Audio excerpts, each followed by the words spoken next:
High, I am प्रतीक्षा. आज नागपंचमी. आज सर्वजण नागाची पूजा करतात. नागदेवतेला दूध आणि फुटाण्याचं नैवेद्य दाखवतात. माझ्याही घरी दरवर्षी नागाच्या मूर्तीची आणि नागाच्या प्रतिमेची पूजा केली जाते.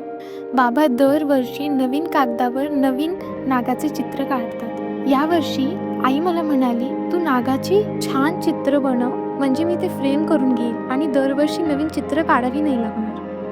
माझ्या मनात विचार आला, साधी नाग तर प्रत्येक जण बनवतात, आपण काहीतरी वेगळं करूया. नागाला देवतेचा दर्जा दिला जातो या दिवशी, म्हणून नागाला आपणही देवतेसारखं थोडंसं सजवूया. म्हणून मी नाग काढले, त्यांना टोक काढले, कर्णकुंडल काढले आणि गळ्यात माळही काढली. छान रेखीव असा आकार दिला. माझ्या आईला तर ही नागदेवता खूप आवडली. तुम्हालाही आवडले? नक्की कमेंट करून सांगा. Thanks for watching.